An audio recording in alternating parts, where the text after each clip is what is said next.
약사 유길영입니다.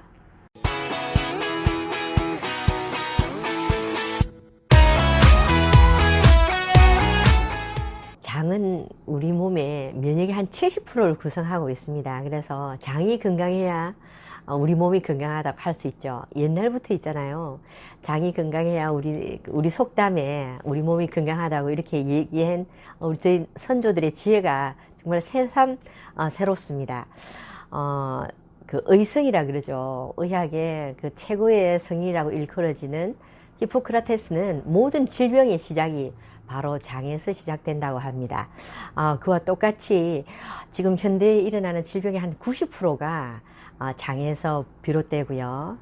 또 그 장을 이렇게 그걸 보면 요즘에는 특히 장과 뇌가 또 연결되어 있어서 장의 건강이 뇌에 영향을 미치고 장하고 뇌가 이렇게 다이렉트로 통화를 한다고 합니다. 그래서 우리 몸의 호르몬, 여러분이 그 행복 호르몬 있잖아요.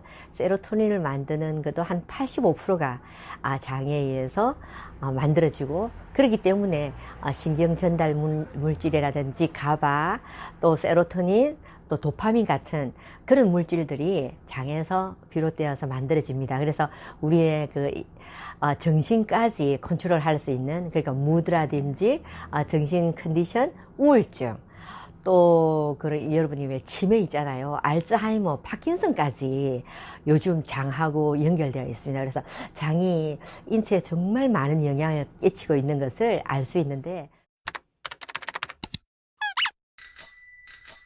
우리 인체의 세포가 60조인데 전체적으로 미생물이 있잖아요. 우리를 감싸고 있는 미생물의 총 개수가 바로 100조입니다.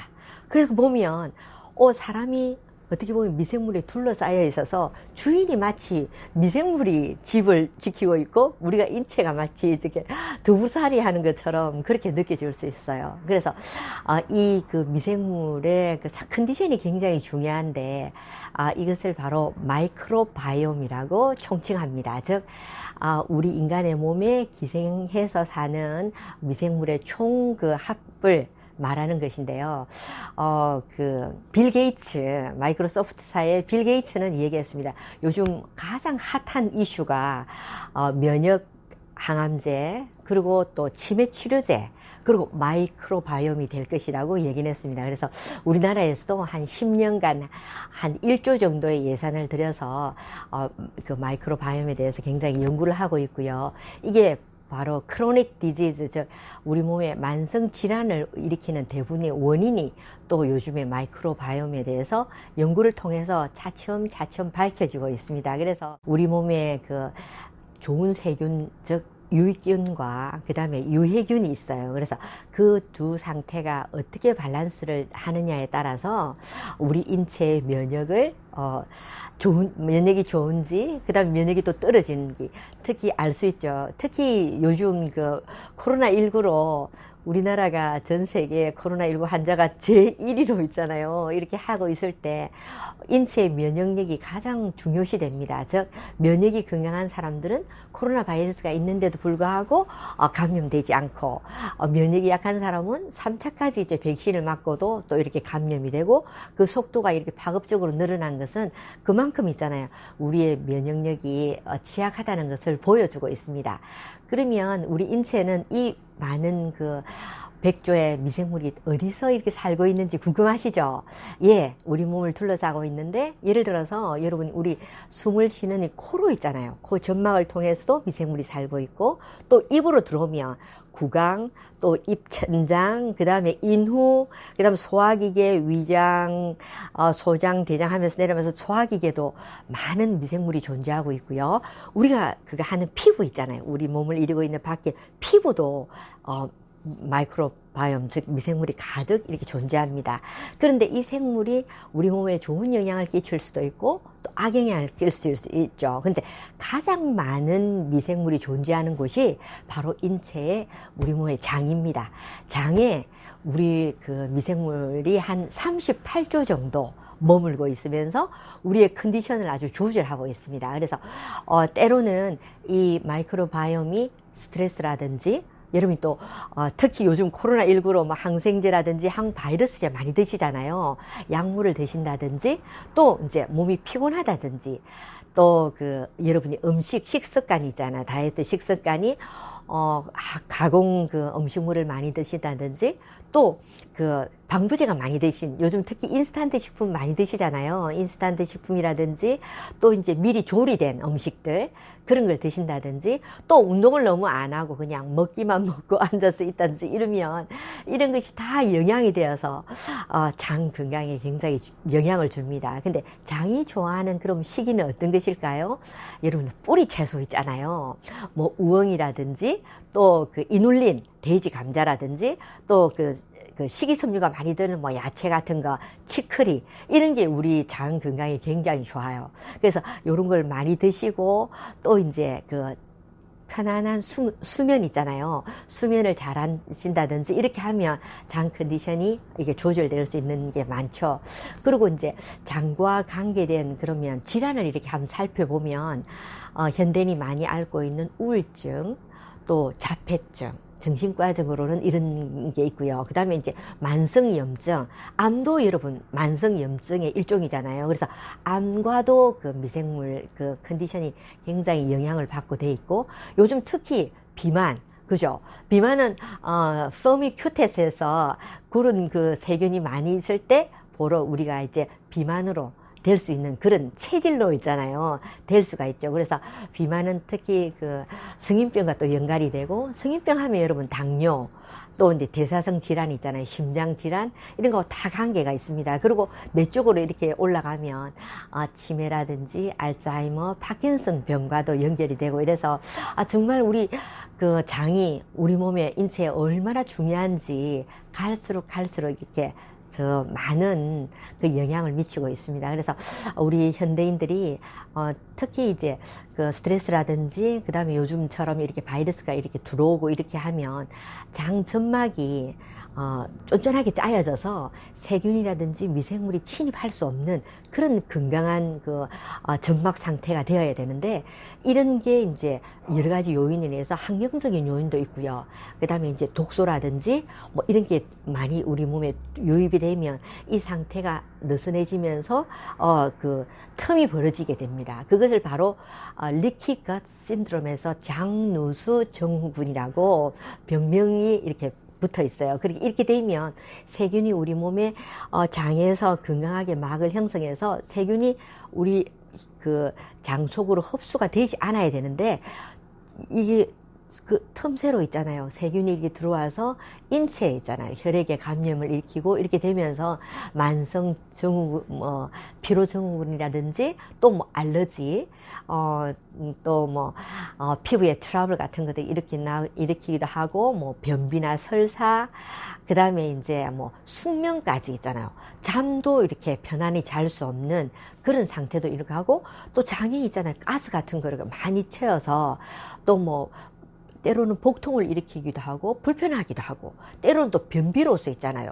그 찌꺼기가 원활하게 나가지 못해서 힘드는 그러면서 변비와 설사가 교대로 되면서 Irritable Bowel Syndrome, 즉 IBS라고 하면서 과민성 대장 증후군이라는 병명을 일으키기도 합니다. 특히 요즘에는 20대 그런 그 청년들한테도 있잖아요. 뭐 시험이라든지 뭐 직장 취업 같은 거라든지 이렇게 만성적인 피로 증후군이 이렇게 그게 되면 장 컨디션이 유익균보다는 유해균이 더 많아서 자주 이렇게 배가 아프다고 병원이나 약국을 찾는 사람이 정말 많습니다. 그리고 또 어떻습니까? 우리나라 또 수험생들도 이렇게 이제 공부에 대한 압박이라든지 이렇게 되면 자기도 모르게 있잖아요. 공부 중에 뭐 이렇게 화장실 가기도 하고 어떤 학생들은 딱 수능 그 전날만 되면 갑자기 배가 아픈다든지 이렇게 해서 시험을 조금 망치기도 하는 그런 경우도 있습니다. 그래서 정말 우리 그 장 컨디션이 시간이 갈수록 날로 이렇게 중요하게 이렇게 여기지고요. 제가 이 얘기를 하면서 또 질 쪽으로 여자들 같은 경우는 질 쪽에 뭐 유산균이라든지 좋은 그런 세균이 있어야 되는데, 피곤하다든지 또 이제 질하고 방광 쪽에 같이 이렇게 세균이 들어와서 감염이 돼서 건강한 그 미생물이 잘 존재할 때는 우리가 이걸 방어를 해냈는데, 그렇지 못할 때는 뭐 생리 중이라든지 약간 이렇게 틈을 타서 세균이 이렇게 질 속으로 들어오게 되면 뭐 칸디다 해서 질염을 발생하기도 하고 트리코모나스 질염을 발생하기도 합니다. 근데 요거는 생리 중뿐만 아니라 특히 임산부들 같은 경우는 아주 질기 부위가 약해지기 때문에 대부분 이렇게 질염 앓는 경우가 정말 많습니다. 그리고 대부분 또 있잖아요. 경험은 하면서도 산부인과 가기가 조금 이렇게 여의치가 않아서 이렇게 두다 보면 본인은 불편한 게 가중되고 이렇게 좀 참기 힘든 가려움증, 냉으로 또 여자들 같은 경우는 고생하기도 합니다. 그리고 또 이제 그 이런 좋은 미생물은 아기를 낳을 때 있잖아요. 출산을 할 때 여자분들이 정상 분만을 하면 질 산도를 통해서 아기가 나오잖아요. 그러면 우리 질 상태에서 건강한 그 미생물이 존재가 많으면 아기가 이렇게 산도를 나오면서 그 유산균 이제 샤워 있잖아요. 좋은 미생물로 이렇게 나오면서 이게 자체가 제일 첫 면역이 되는 거예요. 그래서 아기들이 그 정상적인 분만한 아이들이 제왕절개를 한 아이들보다 면역이 더 이렇게 향상이 됩니다. 그래서 아토피라든지 또 이제 그 자연적으로 왜 전체적으로 면역 상태가 그냥 그 제왕절개한 아이들보다 그 엄마로부터 받은 면역이 올라가게 되고, 이런 것이 어린 아이들이 자랄 때 있잖아요. 굉장히 큰 영향을 미치기도 합니다. 때로는 있잖아요. 우리가 그 몸 자체로 환경이 우리 몸이 지배를 받기 때문에 여러분이 나의 상태가 그러면 도움을 좀 받는 것도 굉장히 좋은 방법입니다. 그래서 요즘에는 유산균 제제, 또 프로바이오틱 제제 이런 종류가 굉장히 많이 나와 있어요. 그래서 그런 거를 선택하면서 여러분의 건강에 좀 도움을 받는 것도 굉장히 좋은 방법입니다. 그래서 1908년에 러시아 그 미생물 학자예요. 메치니코프라고, 일리아 메치니코프가 유산균, 그러니까 프로바이오틱스와 그 다음에 우리의 건강, 장수가 연결되어 있다는 그런 관계성이 있다는 것을 논문을 발표함으로써 노벨 의학상을 받게 되었습니다. 이분은 불가리아 사람들을 이렇게 보니까 요구르트를 굉장히 많이 드시는데 이거로 인해서 이분들이 굉장히 장수 마을로 있잖아요. 이렇게 유지를 건강하게 오래 사는 것을 이렇게 불가리아에 굉장히 많은 분들이 그렇게 장수를 유지하면서 잘 살고 계시는 거예요. 나중에 알고 봤더니 이분들의 식이 속에 야구르트를 굉장히 많이 드시는 거예요. 그래서 그게 착안해서 요즘에 이제 프로바이오틱스를 건강이잖아요. 식품으로 정말 많이 사용하고 있거든요. 그래서 우리도 그 프로바이오틱스를 이제 의학적으로 이제 그 과학적으로 증명을 해서 많은 제품이 나오고 있습니다. 그리고 병원이나 의사 선생님들이 그 프로바이오틱스를 처방해 내기도 하고요. 근데 아직까지는 이게 의료보험 안에 들어있지 않아요. 그래서 여러분이 이제 일반으로 사야 되는데, 그래서 그럼으로써 약국에는 이런 제재들이 많이 나오고 있습니다. 그래서 식품으로도 또 많이 풀려가 있고요. 이제 프로바이오틱스의 종류에는 제일 처음에 프로바이오틱스, 그래서 유산균 종류를 이제 많이 했는데, 이 프로바이오틱스를 하는 것은 유산균 중에서도 아주 그 우리 몸에 이론 있잖아요. 효과를 나타내는 것을 바로 프로바이오틱스라 하고요. 이제 유산, 즉 락틱 애시드, 젖산을 배출하면서 우리 장 상태를 컨디션을 좋게 하면서 나쁜 세균을 억제하는 거죠. 그래서 프로바이오틱스인데 문제점이 있잖아요. 프로바이오틱스는 몸에 들어와가지고 대부분 위산에 의해서 녹아버리고 장에 도달하지 않아요. 우리 몸의 장에 38조의 그 미생물이 살고 있다 그랬잖아요. 그래서 이런 세균이 좋은 환경을 만들어줘야 되는데 위산이 얼마나 여러분 아시죠? 강산이기 때문에 어지간한 게 위산에서 분해되어서 녹아버리고 장까지 도달하지 못하는 거예요. 그래서 많은 과학자들도 어떻게 하면 장에까지 유산균을 프로바이오틱스를 잘 정착시킬 수 있을까에 착안을 해서 많은 과학자들이 연구를 해서 장용성으로 프로바이오틱스를 만들어서 대부분 이렇게 질 좋고 고가의 프로바이오틱스가 장에 정착을 하는 그런 과학의 발전에 이르렀습니다. 근데 그런데도 프로바이오틱스를 드시는데도 별 이렇게 어떤 분은 굉장히 개선이 되는데 어떤 분은 있잖아요. 드시는데도 불구하고 장 컨디션이 그대로 있잖아요. 자기가 가진 그런 불편한 점이 호소하는 분이 많으세요. 그래서 알고 봤더니 프로바이오틱스는 들어가지만은 장내 그 좋은 그런 환경, 그 프로바이오틱스가 먹고 살 수 있는 있잖아요. 프리바이오틱스 먹이를 같이 함께 주면 프로바이오틱스가 더 많이 이렇게 정식될 수 있을 거라고 착안을 해서 프리바이오틱스라고 합니다. 유산균의 프로바이오틱스, 즉 먹이가 되는 프리바이오틱스를 같이 넣게 되었어요. 그래서 프락토 올리고당이라는 그런 그 올리고당 같은 것을 넣었더니 프로바이오틱스가 잘 있잖아. 성생성을 해서 잘 자라는 거예요. 그래서 이것을 그러면 프로바이오틱스와 그의 먹이가 되는 프리바이오틱스를 합쳐서 같이 그럼 하면 더 좋은 효과를 드러내겠구나 해서 나온 것이 바로 제3세대 신바이오틱스입니다. 신이라는 것은 여러분 시너지 아시죠? 그러니까 더 합해서 더 이렇게 좋은 효과를 낸다는 거예요. 그래서 제1차 프로바이오틱스, 2세대 프리바이오틱스, 3세대 신바이오틱스까지 이르렀습니다. 근데 이렇게 또 하다 보니 유산균이 있잖아요. 그 만들어낸 대사물 있잖아요. 그걸 바로 포스트 바이오틱스라 합니다. 즉 유산균이 먹고 그 다음에 배설한 대사물을 속에서 알고 보니까 좋은 있잖아요. 젖산도 생성해 놓고 그 다음에 또 쇼트 체인 패틱 애시드 단세 지방산이라는 이런 물질을 또 이렇게 배설을 해가지고 냈는 거예요. 이걸 나중에 보니 면역을 올리는데 이런 물질이 너무나 좋은 거예요. 그래서 우리 인체 장의 면역을 올리는데 포스트 바이오틱스 그러니까 프로바이오틱스, 프리바이오틱스가 먹고 배설하는 이 대산물이 그가 면역을 올려줄 뿐만 아니라 항암에도 효과가 있어요.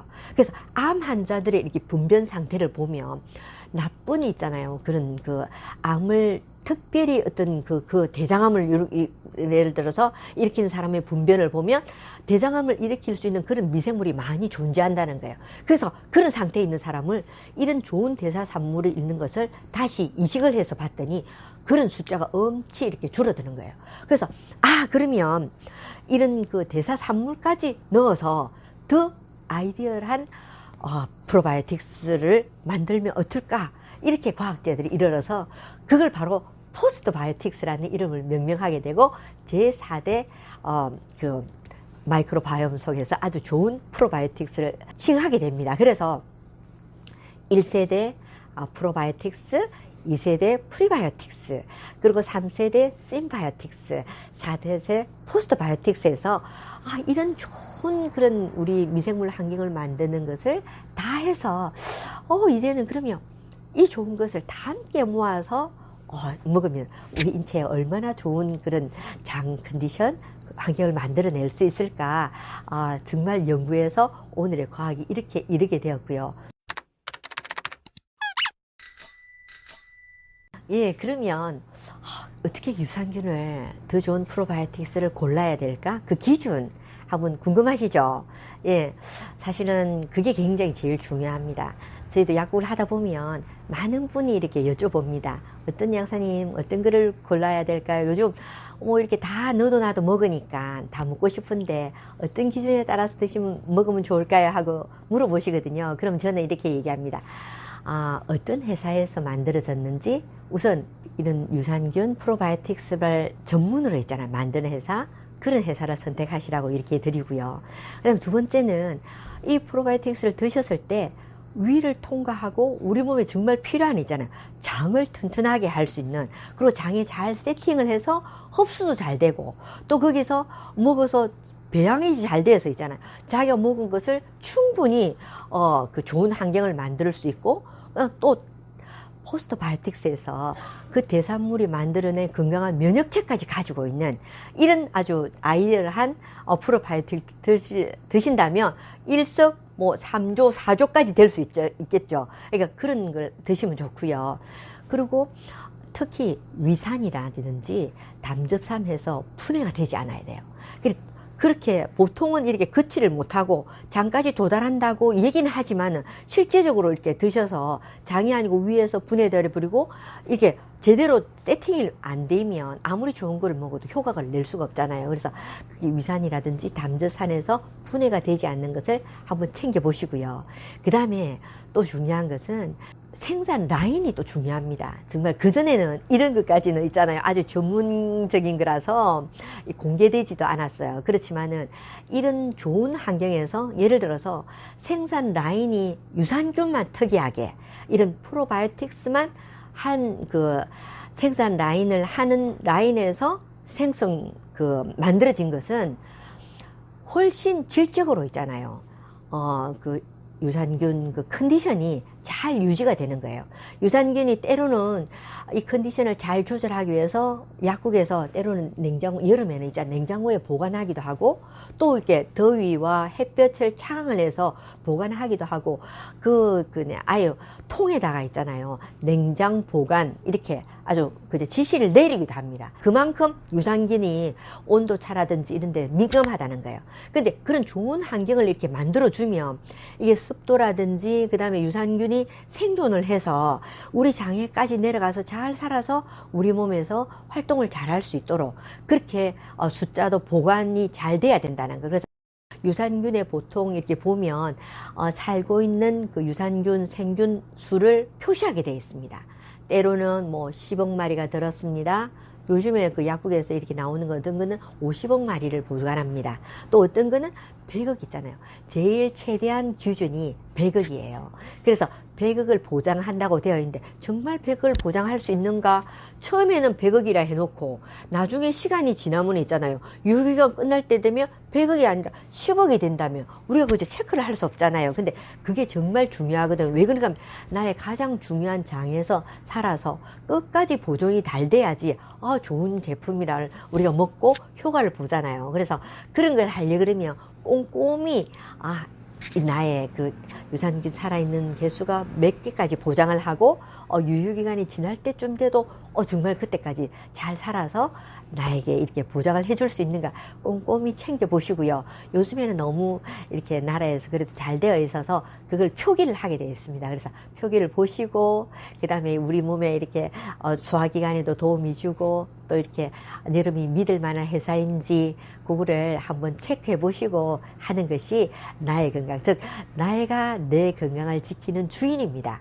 외국에서는 셀프 메디케이션에서 병원이나 약국, 신세, 의료비 같은 게 외국에는 굉장히 높잖아요. 그래서 우선적으로 약국이나 병원을 가기보다는 자기 스스로가 알아서 있잖아요. 자기가 선택해서 잘 고르는 것도 아주 지혜로운 삶입니다. 그래서 우리가 이제 정말 우리나라가 이제 선진국에 들어서고 많은 사람이 자기 건강, 특히 코로나19로 우리 몸의 건강, 특히 면역의 건강이 오히려 이렇게 부각이 되어서 어떤 것보다도 가장 소중한 것이 나의 건강이라고 생각하는 것 같아요. 그래서 나의 건강의 제일 제일 첫 번째 장 건강이 우선입니다. 그래서 나의 장에서 잘 번식을 해서 나에게 도움을 주고 나의 무드, 육체적, 정신적 건강에 도움을 줄 수 있는 장 면역, 우리 스스로 잘 꼼꼼히 고르는 지혜로운 여러분이 되시기 바랍니다. 감사합니다.